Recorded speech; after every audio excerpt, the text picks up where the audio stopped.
معزز سامعین گرامی قدر، جیسے آپ کے سامنے رمضان میں کیے جانے والے اعمال کے حوالے سے چند گزارشات کو رکھ رہا ہوں کہ انفاق فی سبیل اللہ کا رمضان کے ساتھ بڑا گہرا تعلق ہے، توبہ استغفار کا رمضان کے ساتھ بڑا گہرا تعلق ہے۔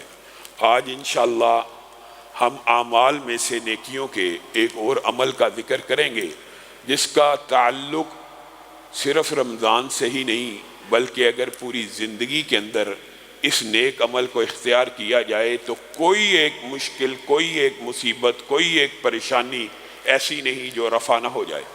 پہلی بات، وہ عمل کون سا ہے اور اس عمل کے فضائل و مناقب کیا ہیں اور اس کو چھوڑ دینے کی وعیدیں کیا ہیں۔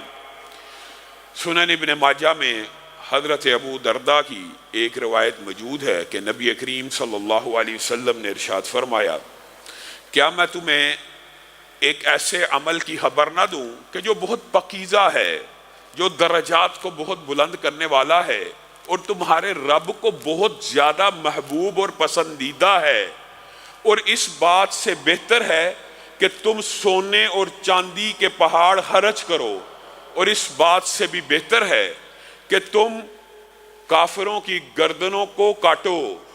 اب یہاں تک بھی بات مکمل ہے۔ کسی بھی عمل کی فضیلت کو بیان کرنے کے لیے جو تجسس کا، جو حدیث کا، جو اسلامی تربیت کا ایک انداز ہے وہ تو مکمل ہو چکا کہ اس کے فضائل بیان کر دیے گئے اور لوگ متوجہ ہو کے سن لیں، لیکن اسی پر بس نہ کیا کہ تم کافروں کی گردنوں کو کاٹو، کیا کہا بلکہ کافر بھی تمہاری گردن کو کاٹیں۔ تم کافروں کی گردن کو کاٹو اور کافر تمہاری گردن کو کاٹیں۔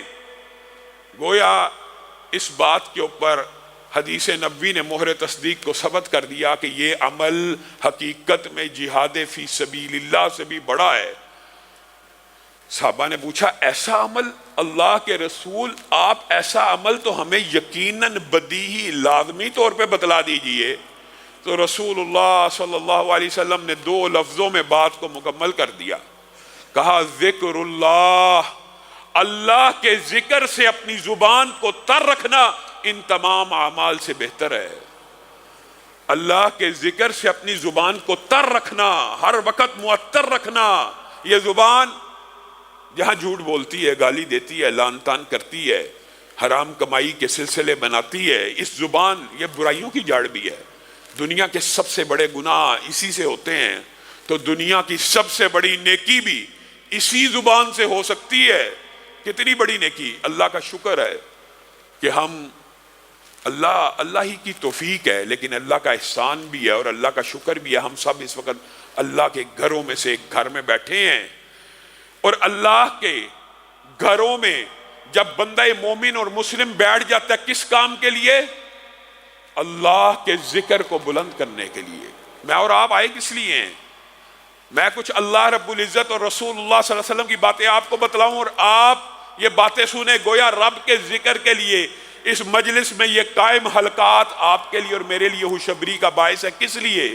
رسول اللہ صلی اللہ علیہ وسلم نے فرمایا، اور ہمارا ایمان اور عقیدہ ہے جو رسول اللہ فرما دیں اس میں کوئی شک اور شبہ نہیں ہو سکتا۔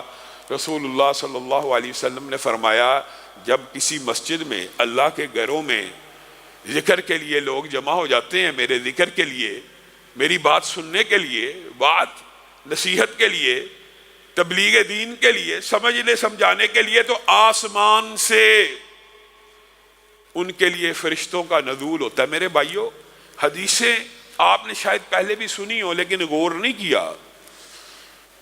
فرشتے حقیقت میں یہ شان اور قدر و منزلت اور مقام نبیوں کو ملا کہ فرشتے ان کے دلوں کے اوپر اترے، ان کے لیے اترے، لیکن مسلمان امت کے اوپر اللہ رب العزت نے یہ احسان کر دیا کہ جو بندہ مسجد میں آ گیا، جتنے آج آپ مسجد میں بیٹھے ہوئے ہیں، ہمارا عقیدہ ہے اس سے زائد فرشتے یہاں پہ موجود ہیں۔ کس کام کے لیے؟ رسول اللہ صلی اللہ علیہ وسلم نے کہا، پہلی بات اس کام کے لیے کہ وہ آپ کے دلوں کے اوپر سکینت کا نزول کر دیں۔ اللہ رب العزت نے آسمان سے اس لیے اتارا کہ آپ کے دلوں کو سکون دیں، حقیقی اطمینان، حقیقی سکون دل کا سکون ہے۔ کوئی کروڑپتی، ارب پتی، کھرب پتی ہو کے سمجھتا ہے وہ مطمئن ہے، تو ہو سکتا ہے وہ اپنی زندگی بدترین عالم میں گزار رہا ہو، آپ کو کیا پتا اس کو اطمینان قلب بھی نصیب ہے کہ نہیں۔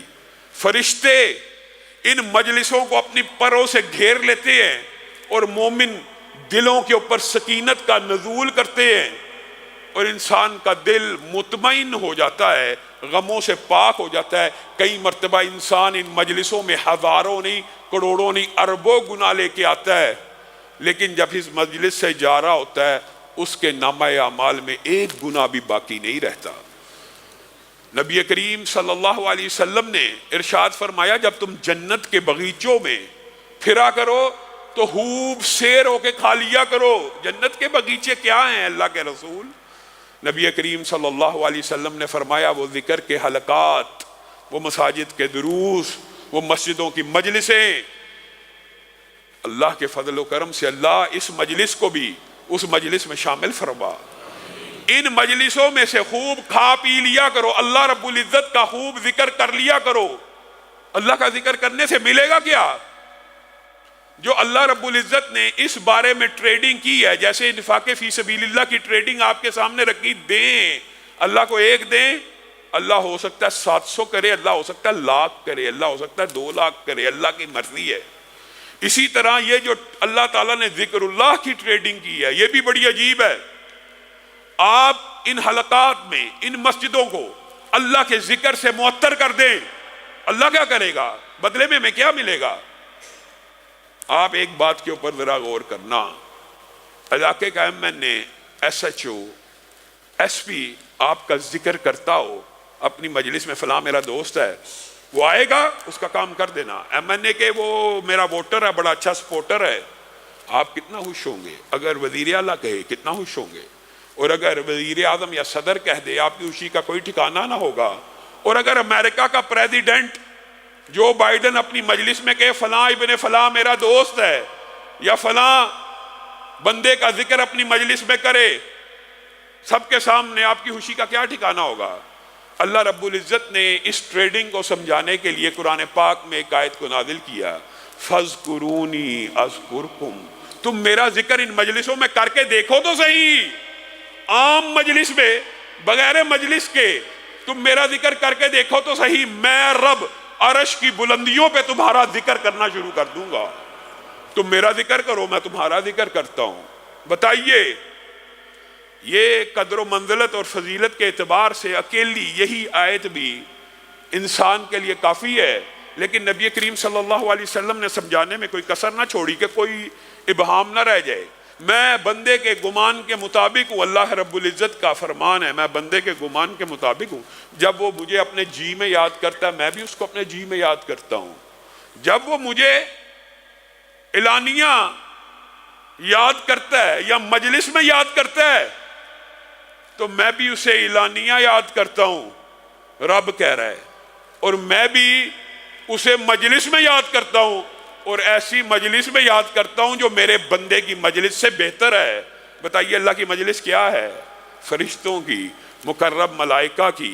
یہاں پہ بندہ، ایک عام بندہ سبحان اللہ کہہ رہا ہوتا ہے، سبحان اللہ، اللہ اکبر، الحمدللہ، لا حول ولا قوت الا باللہ، لا الہ الا اللہ، استغفر اللہ، جتنی بھی ذکر کی اس کا اقسام ہے، درود پڑھ رہا ہے۔ عرش کی بلندیوں پہ اللہ رب العزت ہر ذکر کے بدلے میں، ہر بندے کے ہر ذکر کے بدلے میں فرما رہے ہوتے ہیں میرے بندے نے میری تسبیح بیان کی۔ فرشتوں، میرے فلاں بندے نے سبحان اللہ کہا ہے، میرے فلاں بندے نے سبحان اللہ کہا ہے۔ ایک بندہ ہر وقت اللہ کے ذکر سے اپنی زبان کو معطر رکھتا ہے، اللہ رب العزت آسمان کی بلندیوں اور عرش کے اوپر اس بندے کا ذکر کرتے رہتے ہیں، یہاں تک کہ فرشتوں کو سمجھ آ جاتی ہے اللہ اس بندے کا اتنی کثرت سے ذکر کر رہے، اتنی کثرت سے ذکر کر رہے، گویا بندہ بھی کوئی کسر نہیں چھوڑ رہا، ہر لمحے ہر وقت ذکر ہی کرتا چلا جا رہا ہے، اور اللہ عرش پہ بیٹھ کے اس کا ذکر کرتے چلے جا رہے ہیں۔ پھر دو روایات کے مختلف الفاظ ہیں، مفہوم آپ کے سامنے رکھتا ہوں۔ ایک، اللہ رب العزت حکم کرتے ہیں، اے جبریل اس بندے کا ذکر سن رہے ہو، اس بندے کا ذکر سن رہے ہو، اس سے محبت کرنا شروع کر دو۔ اور دوسری روایت کے الفاظ جبریل آواز لگاتے ہیں کہ اللہ رب العزت فلاں ابن فلاں کی کثرت ذکر کی وجہ سے اس سے محبت کرنا شروع ہو گئے ہیں، میں جبریل بھی اس سے محبت کرنا شروع ہو گیا ہوں۔ اے فرشتو، اب تمہارے اوپر لازم ہے کہ تم اس بندے سے محبت کرنا شروع کر دو۔ اسی لیے محدثین نے کہا کہ زمین کے بہت سے غیر معروف لوگ، زمین کے چند غیر معلوم غیر معروف جن کا نام بھی معاشرے کو پتہ نہیں ہے، تمہیں کیا پتہ آسمان کے اوپر کتنے معروف ہیں، تمہیں کیا پتہ آسمان کے اوپر کتنے مشہور ہیں۔ اور پھر یہ محبت صرف آسمان کے فرشتوں تک محدود نہیں رہتی، یہ بھی حدیث کے الفاظ ہیں، پھر اس محبت کو زمین پہ اتارا جاتا ہے، اور زمین کے اندر بھی اس محبت کو ان دلوں میں ڈالا جاتا ہے جو دل دھرتی کے اوپر سب سے پکیزہ اور اعلیٰ ہوتے ہیں۔ گویا بندہ مومن کے دل میں، گویا علماء کے دل میں، گویا فقہا کے دل میں اس بندے کی محبت بڑھ جاتی ہے۔ کس وجہ سے؟ صرف ذکر الہی کرنے کی وجہ سے۔ اللہ اکبر، سب کہیے اللہ اکبر، الحمدللہ، سبحان اللہ۔ اے اللہ ہمیں جنت الفردوس میں داخل فرما، اے اللہ ہمیں جہنم سے بچا لے۔ اور یہ جو ہم نے 3 ذکر کیے، کتنا وقت لگا؟ اللہ سے 3 باتیں مانگی ہیں نا، ایک اللہ کی تسبیح بیان کی، الحمدللہ کہہ دیا، اللہ اکبر کہہ دیا، اور 2 چیزوں کا سوال طلب کر لیا، ایک جہنم سے بچا لے، جنت میں داخل فرما دے۔ نبی کریم صلی اللہ علیہ وسلم نے ارشاد فرمایا فرشتے زمین کے اوپر ہر وقت پھر رہے ہیں، اور ہمارا یہ عقیدہ ہے، صحیح بخاری مسلم کی متفقن علیہ حدیث ہے، ویسے بھی حدیث صحیح ہو کسی بھی کتاب کے اندر ہو، ہمارا عقیدہ ہے کہ جیسے نبی کریم فرما رہے ہیں اس میں رتی برابر بھی کوئی شک و شبہ موجود نہیں ہے۔ آسمان کے فرشتے ہر وقت ایک چیز ڈھونڈ رہے ہوتے ہیں۔ کیا چیز ڈھونڈ رہے ہوتے ہیں؟ ایسی مجلس کو ڈھونڈ رہے ہوتے ہیں جس میں فقط 3 کام کیے جا رہے ہوں۔ وہ کون سے 3 کام؟ ایک اللہ کا ذکر بلند کیا جا رہا ہو، اور ایک جنت مانگی جا رہی ہو، اور ایک جہنم سے پناہ مانگی جا رہی ہو۔ اے اللہ ہم نے نبی کریم سے یہ حدیث سنی، ہم نے اس کے اوپر عمل کر کے دکھایا، اب ہمارا آپ سے بھی یہی مطالبہ ہے، آپ سے بھی یہی التجا ہے کہ جو اس حدیث میں اجر و ثواب ہے وہ ہم سب کو عطا فرما دے۔ نبی کریم صلی اللہ علیہ وسلم نے ارشاد فرمایا پھر ایسی مجلس جب مل جاتی ہے تو فرشتے اتنی بڑی تعداد میں وہاں پہ جمع ہو جاتے ہیں تو اس مجلس سے لے کر آسمان تک اپنے پروں کو پھیلا دیتے ہیں۔ اللہ رب العزت کہتے ہیں کیا مل گیا مقصود مطلوب؟ جی ہاں، میرے بندے کیا کہہ رہے ہیں؟ اللہ کے اللہ کو تو پتہ ہے میرے بندے کیا کہہ رہے ہیں، آپ تک پہنچانا مطلوب تھا، فرشتوں کو گواہ بنانا مقصود تھا۔ کیا کہہ رہے ہیں؟ اللہ آپ کی بڑائی کو بیان کیا، آپ کیا ذکر ہو رہا ہے؟ آپ ہی کی باتیں ہو رہی ہیں، آپ کی باتیں ہو رہی ہیں، مجھے دیکھا نہیں، اگر دیکھ لیتے تو ہر وقت آپ ہی کا ذکر کرتے رہتے، آپ کی یاد سے غافل ہی نہ ہوتے، لیکن آج اس مجلس میں آپ کی گفتگو ہو رہی ہے۔ کیا مانگ رہے تھے میرے بندے؟ اللہ کو تو پتا کیا مانگ رہے ہیں، جنت مانگ رہے ہیں۔ جنت کو دیکھا ہے؟ نہیں، اگر دیکھ لیتے تو پھر اسی کے لیے تگودو کرتے۔ کس چیز سے اجتناب اور کس چیز سے بچنا چاہتے ہیں؟ اللہ آپ کے عذابوں سے بچنا چاہتے ہیں، جہنم سے بچنا چاہتے ہیں۔ جہنم دیکھی ہے؟ یہ ایمان بالغیب کی بھی ایک بہت بڑی فضیلت ہے۔ نہیں دیکھی، لیکن رسول اللہ نے کہا اسی طرح یقین ہے جیسے دیکھی ہے۔ جہنم سے پناہ مانگ رہے ہیں؟ جی ہاں، دیکھی ہوتی تو اور زیادہ محنت کوشش کرتے اس سے بچنے کی۔ اشہدکم انی قد غفرت لہم، اے فرشتو تم جس مجلس سے آئے ہو اس کی تعداد کا میں 10 کا 20 کا 30 کا نہیں کہتا، اس مجلس میں 100 تھے، 200 تھے، 1000 تھے، ظالم تھے، فاسق تھے، فاجر تھے، گناہگار تھے، ایسے ایسے گناہگار جو مسجدوں میں آئے تو کروڑوں اور اربوں کے کھاتے گناہوں کے ساتھ لے کے آئے۔ جاؤ اس پوری مجلس کے اوپر میں تمہیں گواہ بنا کے کہتا ہوں میں نے جنت الفردوس کو واجب کر دیا۔ فرشتے بھی اللہ رب العزت کی اتنی بڑی مغفرت کی نوید سن کر حیران رہ جائیں گے، اور کیا کہیں گے؟ یہ ہر مجلس کے لیے ہوتا ہے، صرف آج کے اس مسجد کے خطبہ جمعہ کے لیے نہیں، جہاں جہاں اللہ کا ذکر بلند ہو رہا ہے یہ ہر ایک مجلس کے لیے ہے۔ فرشتے حیران ہو کے کیا کہیں گے؟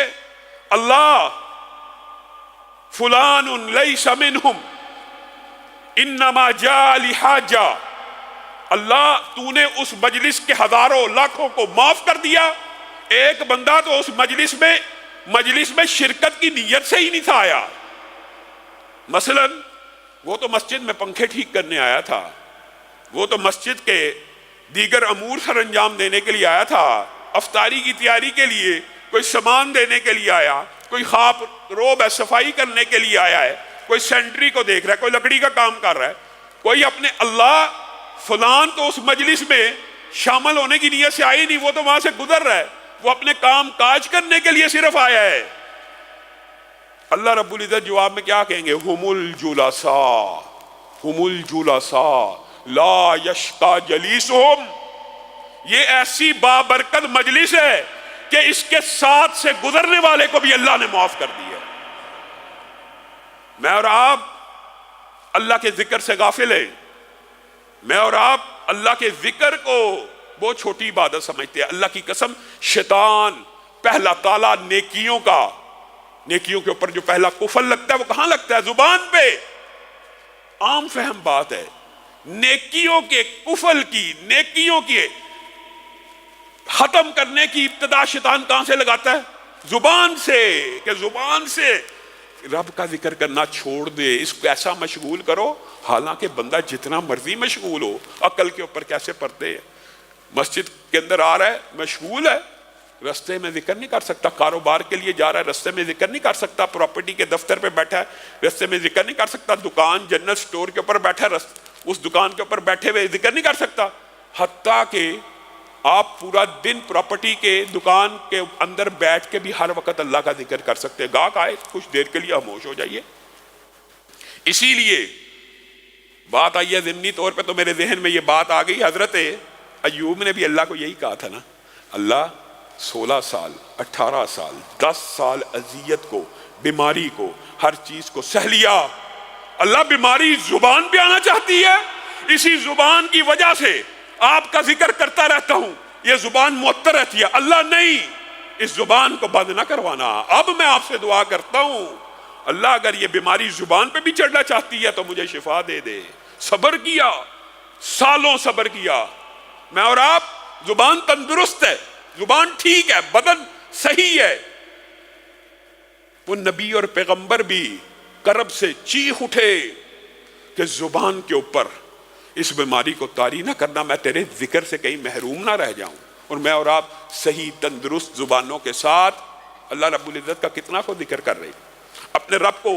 یہ رمضان کا صرف فلسفہ نہیں ہے، اور میرے بھائیوں یہ جو فضائل و مناقب ہیں ذکر الہی کے، اس کے اندر تمام اذکار ہیں، اور صحیح مسلم کی جو حدیث ہے وہ تو خوشخبری کی انتہا ہے۔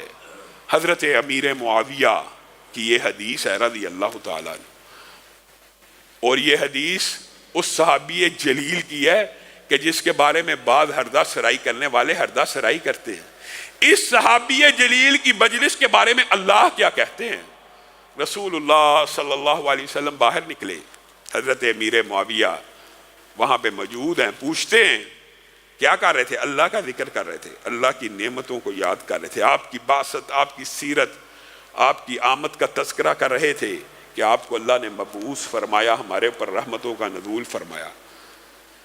کیا واقعی تم یہ کر رہے تھے؟ میں تمہیں قسم دے کے پوچھتا ہوں، رسول اللہ صلی اللہ علیہ وسلم جب اس طرح بات کرتے تھے تو لا محالہ کوئی اعجاب کی بات تھی، کوئی نہ کوئی ایسی بات تھی، تو رسول اللہ نے قسم کھلوائی تو صحابہ نے فوراً قسم کھائی، اللہ جیسے شاید ہماری تفتیش ہو رہی ہے، اللہ کی قسم ہم یہی کچھ کر رہے تھے۔ کہا نبی کریم مسکرانا شروع ہو گئے، میری مراد یہ نہیں تھی، میں تو حیرانگی اور تعجب کا اظہار کر رہا ہوں۔ کیوں؟ کہا مجھے یقین ہے کہ تم یہی کام کر رہے ہو، لیکن میرے اندر بھی اعجاب پیدا ہوا، میں نے تم سے قسم اٹھوا لی، اور میرا قسم اٹھوانا بے سبب نہیں تھا۔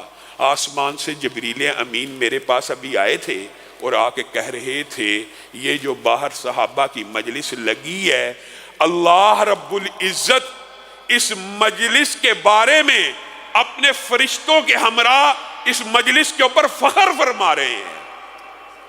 جس مجلس کے اندر امیر معاویہ موجود ہیں اس مجلس کے اوپر اللہ فخر فرما رہے ہیں، اور بعض بدبخت حضرت امیر معاویہ ہی کے بارے میں ہرزہ سرائی شروع کر دیتے ہیں. اور یہ محدثین نے لکھا کہ یہ صرف اس مجلس کے لیے خاص نہیں ہے، بلکہ کوئی بھی مجلس جس میں اللہ کا ذکر ہوتا ہو تو اللہ فرشتوں کو کہتے ہیں ہاں جی تم کہتے تھے فتنہ فساد کرے گا، خون پھیلائے گا، یہ کرے گا، قتل کرے گا، وہ بندے تو میرا ذکر کر رہے ہیں. گویا اس انداز میں بیان کریں گے کہ جیسے ان بندوں کی مجلس کے اوپر فخر فرما رہے ہوں. اللہ رب العزت ہمیں بھی اس مجلس میں شامل فرما جس میں ہمارا خالق و مالک ہمارے اوپر فخر محسوس کرے.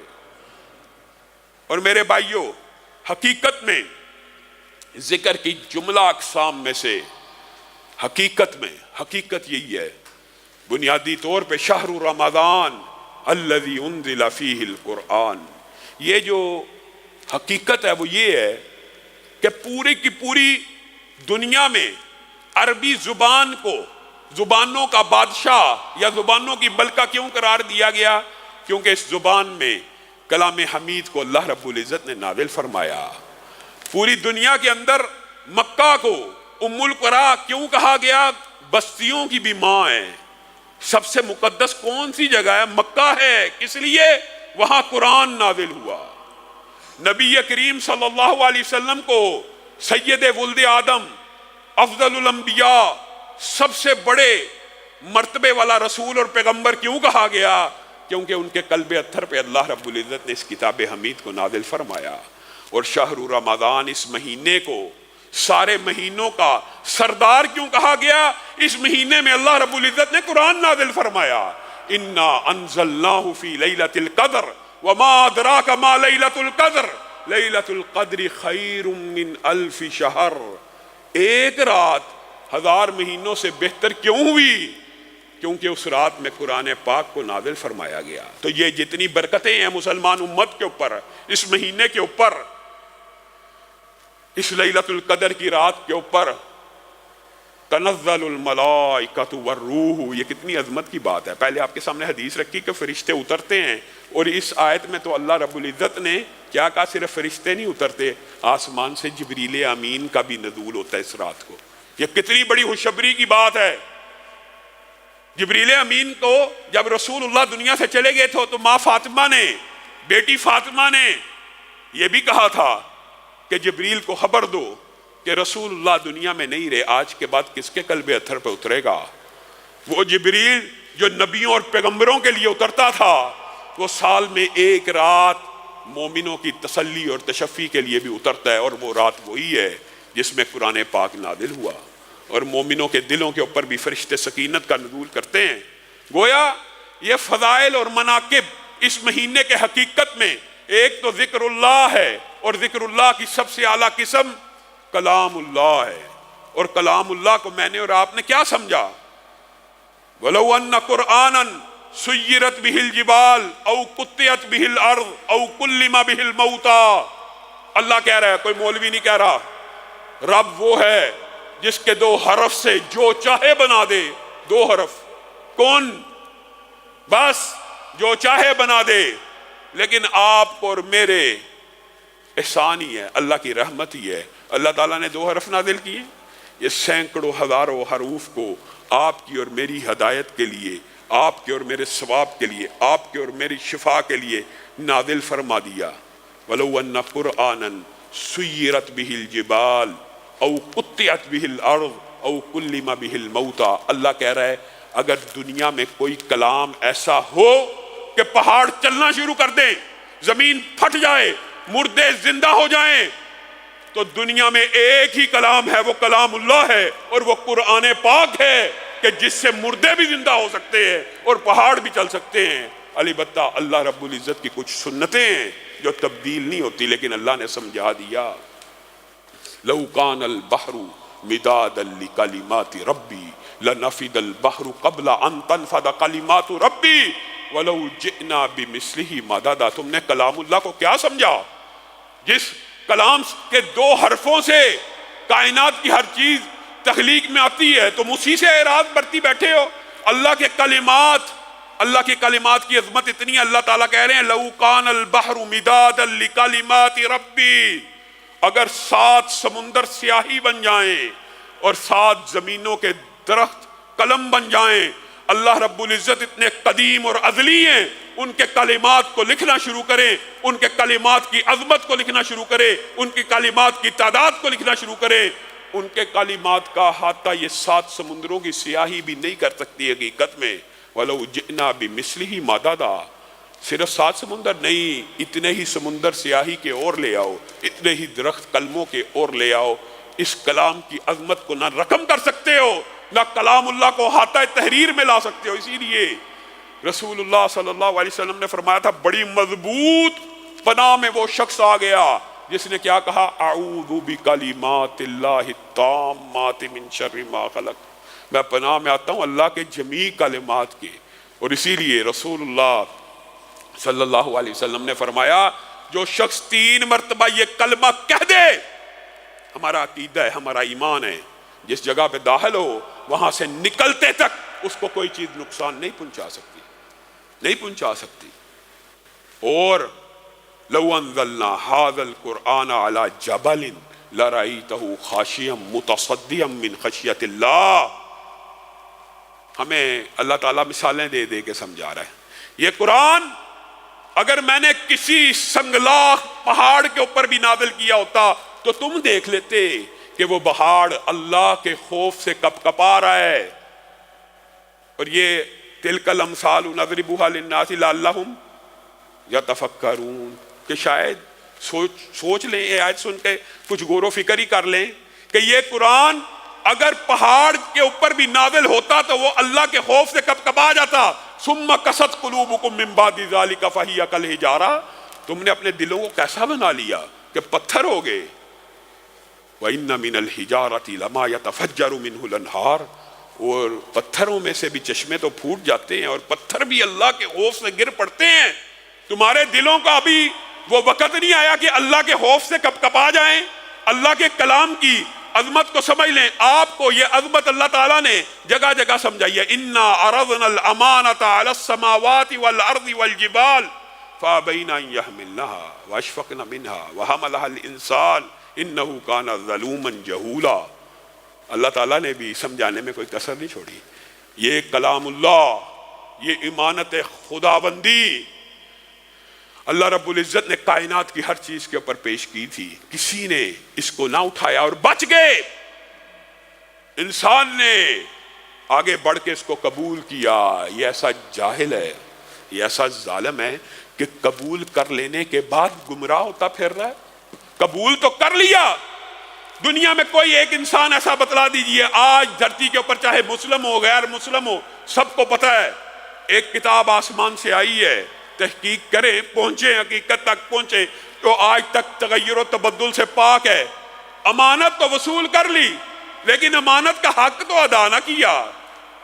آپ بتائیے عبادات کے اندر ایمانداری سے پوری دنیا کا مشاہدہ کیجئے، 8 ارب انسانوں کا مشاہدہ کیجئے، کیا کسی مذہب کے اندر عبادت کا یہ انداز موجود ہے جو اللہ کے فضل و کرم سے ہم تراویح میں عبادت کریں پوری دنیا میں، کہ کسی نے اپنی مذہبی کتاب کی اس طرح تلاوت کی ہو کہ ایک تلاوت کر رہا ہو، کس طرح حفظ کر کے زبانی، اور پیچھے سینکڑوں لوگ صرف سن رہے ہو، سماعت کر رہے ہو۔ اللہ کی قسم عبادت کی یہ خوبی اللہ نے عطا کی ہے تو اس امت کو عطا کی ہے کہ ایک حافظ قرآن زبانی، اب اگر یہ دعویٰ کیا جائے، بعض لوگوں نے یہ دعویٰ کیا کہ دیگر مذاہب کی جتنی بھی کتب ہیں ان میں سے حافظ ہوتے ہی نہیں، سکھ ہو، ہندو ہوں، عیسائی ہوں، یہودی ہوں، اپنی اپنی مذہبی کتابوں کے اندر ایک تو حافظ نہیں ہوتے، حافظ بہت زیادہ متن بھی یاد ہونا، بہت زیادہ متن بھی تو مفہوماً بیان ہوتا ہے، اور بہت زیادہ پکے بھی ہوں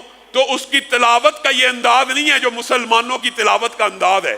اور ان میں سے اگر کوئی کھڑا ہو جائے آگے، وہ جو کچھ مرضی کہتا رہے، پیچھے اتنی بڑی تعداد میں سامعین موجود نہیں ہوتے اس کو سننے والے، اور اگر موجود بھی ہو وہ جو مرضی کہتا رہے، کوئی ٹوکنے والا نہیں۔ یہاں پہ حافظ قرآن آپ کے سامنے ہے، حافظ قرآن ایک ہو، آگے کھڑا ہو، زیر زبر کی غلطی بھی کر دے، پیچھے جو سامنے ہوتا ہے اس کو آگے چلنے دیتا؟ اور یہ صرف ایک مسجد میں ہوتا ہے، یہ ہزاروں لاکھوں مسجدوں میں ہو رہا ہے کہ سامنے ایک زیر زبر کی غلطی برداشت نہیں کر رہا، لیکن ہمارے معاشرے میں بعض بدبخت ایسے ہیں کہ آج 1400 سال بعد امت کے گئے گزرے حالات کے اندر قرآن کا کوئی حرف کھا جائے، زیر زبر کی غلطی کرے، پیچھے ٹوکنے والے. اور سورہ یاسین اگر پڑھا ہو حافظ، سب سے مشکل، آسان ہے سورت لیکن حافظوں کے لیے بڑی مشکل ہوتی ہے. کیوں؟ ماشاءاللہ پیچھے سارے جو ہمارے بزرگ ہوتے ہیں سب کو زبانی یاد ہے اور سب تیار ہیں لقمہ دینے کے لیے. اب بتائیے ایک زیر زبر کی غلطی اور حرف کی غلطی آج کا مسلمان برداشت نہیں کر رہا، اور بعض بدبختوں نے کیا کہہ دیا؟ یہ قرآن ہی بدل گیا تھا جی صحابہ کے دور میں. معاذ اللہ، صحابہ نے برداشت کر لی تھی غلطی، اگلا غلط پڑھ رہا ہے اور پیچھے صحابہ نے غلط قرآن معاذ اللہ سن لیا اور کسی کو ٹوکنے روکنے کی ہمت نہ ہوئی. آج 1400 سال بعد بھی اس کتاب کا اور کلام کا پروٹوکول یہ ہے کہ ایک زیر زبر کی غلطی سے پاک اور صاف ہے.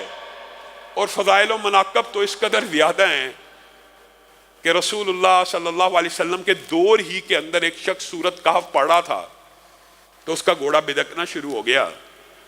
تو رسول اللہ صلی اللہ علیہ وسلم نے اس کو بتایا کہ یہ آسمان سے سکینت کا نزول ہوا تھا تیری تلاوت کی وجہ سے. اور دوسرا واقعہ جو آپ سب نے سنا ہوا مشہور، حضرت اسید کا، وہ تلاوت کر رہے ہیں، گھوڑا بدکنا شروع ہو گیا، پاس بچہ یحییٰ بیٹھا ہے، ڈر گئے کہ یحییٰ کو ٹانگ نہ لگ جائے، تلاوت کو کچھ دیر کے لیے معطل کیا، گھوڑا درست ہو گیا، پھر شروع کی، گھوڑا پھر بدکنا شروع ہو گیا، پھر شروع کی، پھر بند کی، بارہ ایسا ہوا. کہا پھر میں یحییٰ کے خوف کی وجہ سے کہ یحییٰ کو ٹانگ نہ لگ جائے میں نے تلاوت کو مؤخر کر دیا. اور اچانک میں نے آسمان کی طرف دیکھا تو بادل کا ایک ٹکڑا تھا جس میں ستارے جھلملا رہے تھے اور اتنی قریب آ چکا تھا جیسے میرے سر کے اوپر ہو. گھوڑا شاید اسی بادل کی وجہ سے بدک رہا تھا. ایک تلاوت ہو رہی ہے اور کیا عبادت ہو رہی ہے جس کی تلاوت کو آپ نے بڑا معمولی سمجھا، جس کے لیے لوگ علماء اسلاف پورا رمضان کاروبار بند، فتویٰ بند، حدیث بند. امام مالک سے سوال پوچھنے لوگ آتے ہیں، کہتے ہیں رمضان کے بعد جواب دوں گا، رمضان میں صرف قرآن کی تلاوت کرنا چاہتا ہوں. آج 20 دن گزر گئے ہیں، کتنے قرآن کتنی مرتبہ پڑھا ہے؟ کتنی مرتبہ پڑھا؟ حضرت اسید نے رسول اللہ کو یہ بات بتلائی کہ وہ بادل کا ایک ٹکڑا تھا جس میں ستارے جھلملا رہے تھے. پہلی حدیث کے اندر رسول اللہ نے کہا تھا سکینت کا نزول ہوا، اور ان کے جواب میں کیا کہا؟ اے اسید تجھے تلاوت جاری رکھنی چاہیے تھی، یہ آسمان سے مکرم ملائکہ کا ایک گروہ تھا جو تیری تلاوت سننے کے لیے آیا تھا. اللہ کی قسم اگر تو تلاوت جاری رکھتا صبح تک تو مدینہ کے لوگ ان فرشتوں کو ان کی بے تابی، بے چینی، بے قراری اور شوق و رغبت کی وجہ سے اپنی آنکھوں سے دیکھ لیتے. قرآن کی تلاوت سے صرف سکینت کا نزول نہیں ہوتا، آسمان سے فرشتوں کا بھی نزول ہوتا ہے. اور آسمان سے فرشتوں کا نزول انبیاء کے لیے ہے، لیکن بندہ مومن کے لیے یہ نزول بغیر وحی کے ہوتا ہے، اطمینان کے لیے، سکینت کے لیے. اور یہ بات آئی ہے ضمنی طور پہ تو یہ بات بھی سمجھ لیجئے. وقت کئی مرتبہ بڑی تیزی سے گزر جاتا ہے کہ بعض لوگ یہ کہتے ہیں یہ جی یہ بات درست ہے، یہ کتاب ھدی للمتقین ہے، ھدی للناس ہے، کوئی انکار نہیں، کوئی انکار نہیں. اور اس کو ترجمے سے پڑھنے والا کبھی گمراہ نہیں ہو سکتا. یہ فلسفہ بھی غلط ہے. مانتے ہیں کہ جی اس کو سمجھنے کے لیے 14 علوم، 16 علوم، 20 علوم چاہیے. یہ ھدی للناس ہے، یہ ھدی للمتقین ہے. اس کو جو بھی پڑھے گا ہدایت کی نیت سے کبھی گمراہ نہیں ہوگا. جو اپنی مرضی کے مسائل اخذ کرنے کے لیے پڑھے گا وہ یقیناً گمراہ ہو جائے گا. یہ ذکر بھی موجود ہے قرآن پاک میں. یہی استثناء ہے اور کوئی استثناء نہیں. قرآن پاک کتاب ہدایت ہے، اس کو پڑھنا چاہیے.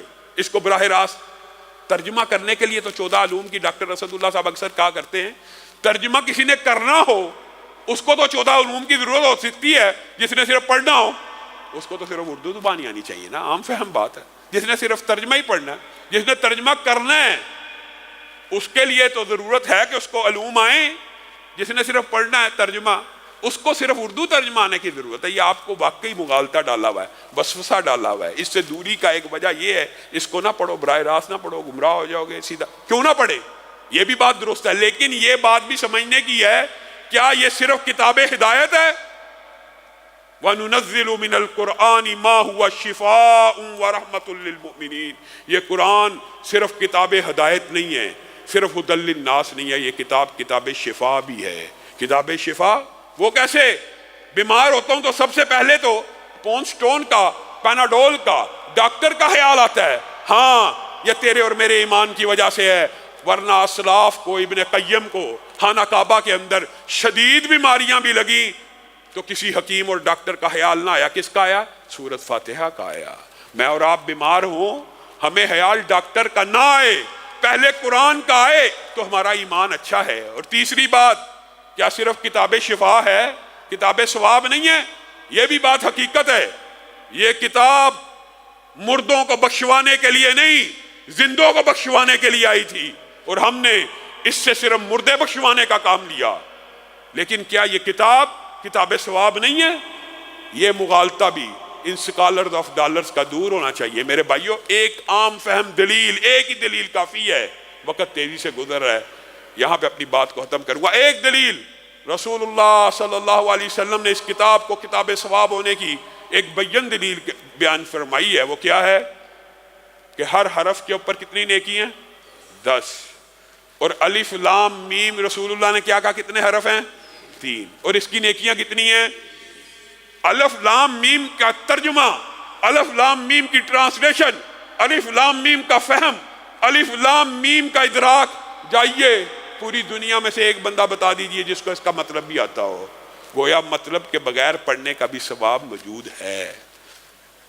کتاب ہدایت بھی ہے، کتاب شفا بھی ہے، اور کتاب ثواب بھی ہے۔ اگر کتاب ثواب بھی ہے تو ایک بندے کو اگر ترجمہ نہیں آتا تو وہ اس کو صرف ثواب کی نیت سے بھی پڑھے گا تو اللہ رب العزت سے بھی ثواب عنایت فرمائیں گے۔ اللہ رب العزت جو کہا گیا، جو سنا گیا، اس کے اوپر عمل پیرا ہونے کی توفیق عنایت